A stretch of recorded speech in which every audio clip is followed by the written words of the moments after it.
Ahoj, dnes tu mám takú jednu zvláštnu vec. Jedná sa o radiotelefón PR22, značka Tesla. A ja som ešte tento telefón, alebo lepšie povedané tento radiotelefón ešte nevidel v takomto balení.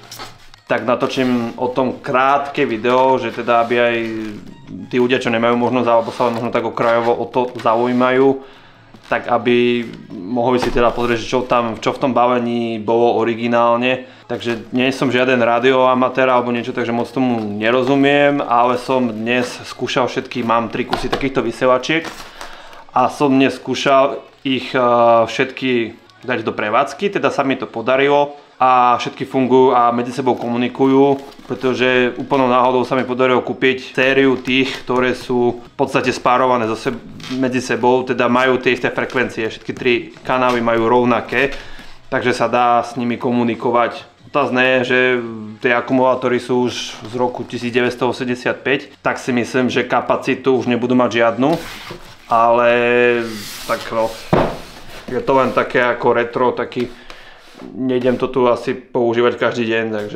takže takto vyzerá balenie. Tu je vlastne schovaná antena v tomto vrchnáku. No a tu prichádzame už ku krabici. Sériové číslo alebo výrobné číslo rádiostanice odpovedá aj krabici, takže dá sa povedať, že je to pôvodné. Tu je veľký papier alebo lepšie povedané manuál k tomu celému. Tu máme komplet balenie radiotelefónu PR22 značky Tesla Pardubice. Vyzerá byť kompletné príslušenstvo a skúsim to popísať môjim teda takým laickým popisom. Tu je samotný radiotelefón v tomto koženom púzdre. Myslím si, že toto tu je asi na opasok. Toto bude asi na túto také... Kde tu je to? Tu bude tu na toto zavesenie alebo na toto radiotelefón. Takto vyzerá vlastne bez toho obalu. Tu sa dáva batéria alebo akumulátor, lepšie povedané. Ja tu už mám také nabité, keďže som sa dneska s tým hral.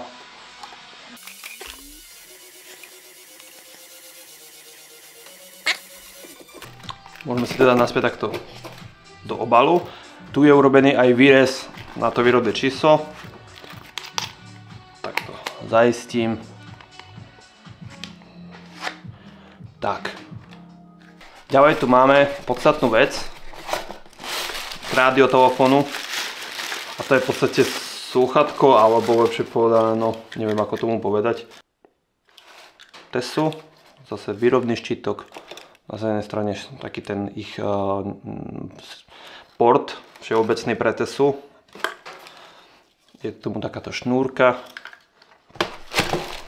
A to sa pripojí takto sem hore. Tak.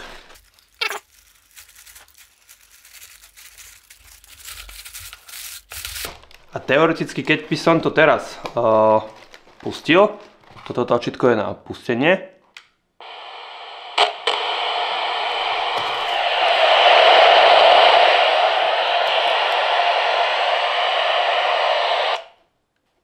Teraz vlastne môžem hovoriť a keby bola tu druhá vysielačka, tak je to počuť. Takže tak. Tu sa prepínajú jednotlivé kanále. Tak. Tuto by malo byť, že zvonenie pre ostatné vysielačky. A tuto tá hviezdička a mriežka. Čítal som manuál. Nepochopil som, aký je v tom rozdiel, ale mal by byť v tom rozdiel. Zdá sa mi, že nedalo sa mi tuto v tom komunikovať, ale nie som si istý. To nech sa počujeme. A jedna zaujímavá vec, čo sa mi veľmi páči, je tu taká žiarovka na vyskúšanie, či ten radiotelefón vysiela. A to keď tu sa montuje anténa. A keď sem toto zašrobujem, takto, a znova ju zapnem. Tuto si dám, aby mi to nešušťalo. Tak. A keď to stlačím, tak malo by sa rozsvietiť.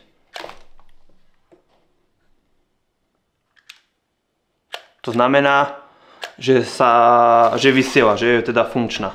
Takže to je také na odskúšanie, čo som ani nevedel, že existuje. Ukážeme si ďalšie príslušenstvo. Toto sa montuje zo spodu.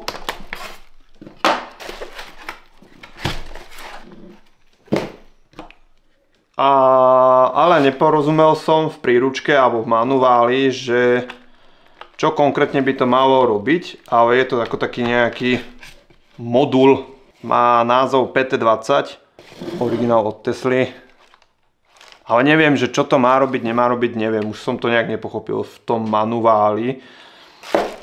Tu je potom konektory na nabíjanie, takéto kábliky, takto sa to, modrý mínus, červený plus.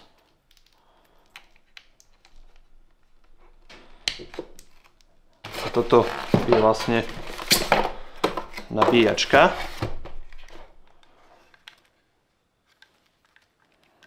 Do zásuvky a sem sa vlastne táto časť sa vlastne sem pripojí takto.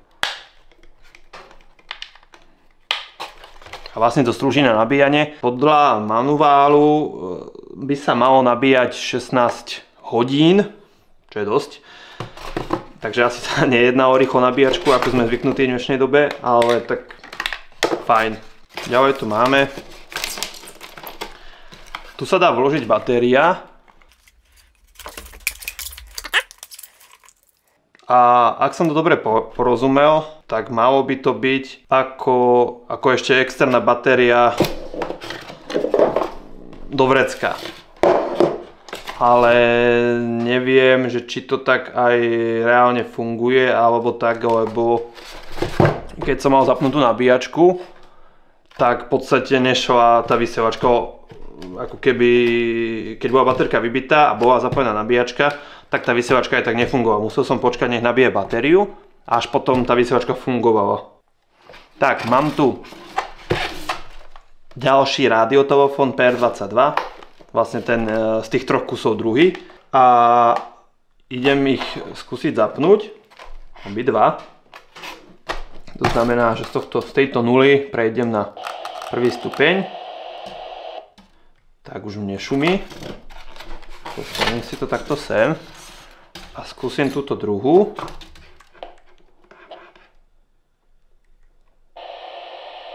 Tak. Jedna, druhá. A skúsim na tejto skúsim dať maximálny hlas. Dám ju pre mikrofón. A ja skúsim do toho niečo povedať, či to budete počuť.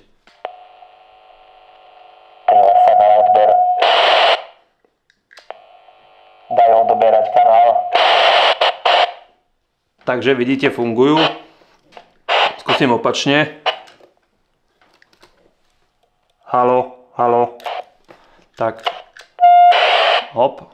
Takže vlastne to takto. Stlačím, rozprávam, pustím. Takisto stlačím, rozprávam, pustím. Takže fungujú obidve.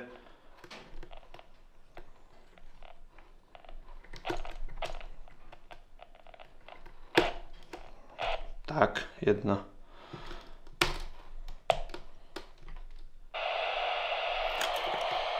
Táto ešte funguje. Aj táto ešte funguje.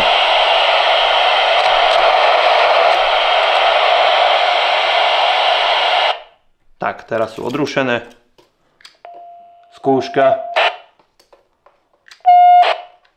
Radiotelefón Tesla PR22. Ďakujem za pozornosť.